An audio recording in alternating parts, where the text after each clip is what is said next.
All right, guys, welcome back, Chief for Kravology. So we're continuing our conversation from last week. What we're focused on is what do we do at the end of the pluck when we're doing choke from front two-hand pluck. A lot of people ask about the way we finish this technique. It's a little bit different, and I don't want to say anything else. People do it wrong. That's not the case. If you're doing Krav Maga and you're following the principles, you're doing Krav Maga.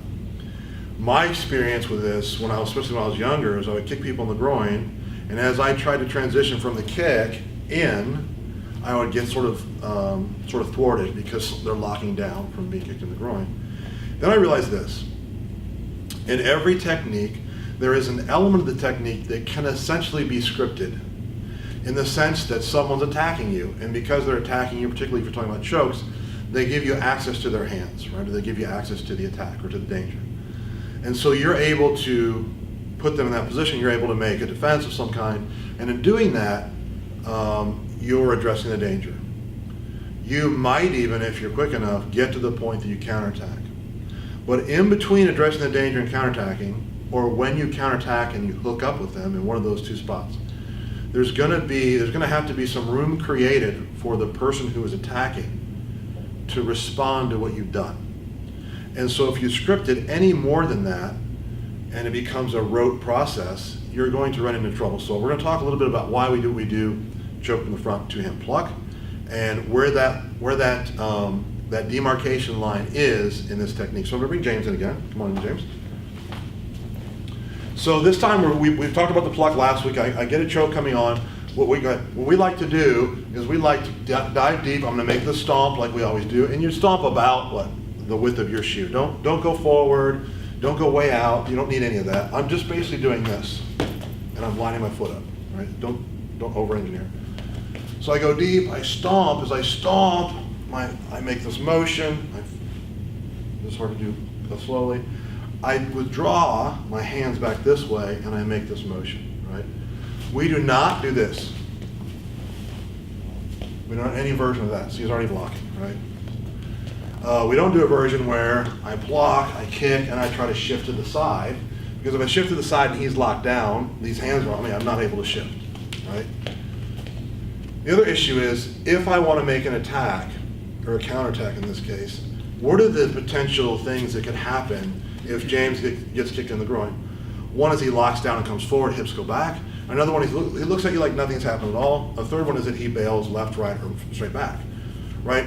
All those things may require, often do require, a different response. So why would I put in a rote learned response when I have no idea what he's going to do? So at this point in the technique, the script has to stop. It starts like this. We script it, he chokes me because he's choking me. Because he gives me access to his arms, I can make this motion. But from this point on, he's doing something. He's locking down. Boom. Right? Or he's bending down in pain, in which case I'm no longer hitting him. And if I do this, I hit his skull, it's not a good thing. He's stumbling this way, he's stumbling that way, he's stumbling backwards, right? It's real, I like that, it's really good. Yeah, practicing. So, yeah, Academy Award goes to, right? So, what I like to do in this is we'll make the pluck, boom, and I come through here, and I pull in close so I can get rid of him this way. I load this, and I'm looking. If he's still up, I'm bursting in this way. If he comes down from the kick, I'm coming in this way, right? If he starts to stumble back, I know I can go in pursuit, right?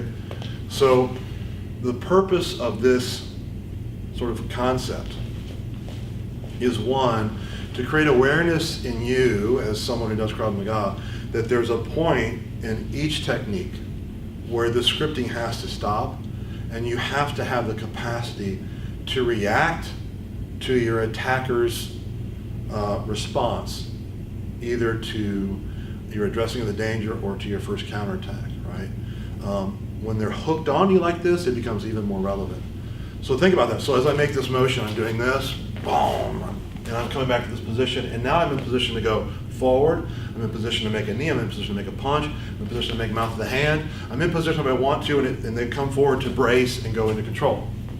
But if I always do the same thing, I don't give myself that flexibility. I'm not just talking about this technique. In every technique, there's this place where you have to shut the script off You have to be in position to respond to the reaction created by your action.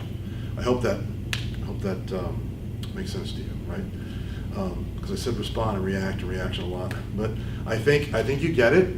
And if you think through this as a Kravist, I think you'll be much more effective at positioning yourself to finish the fight. All right, that's it for me. James, you good?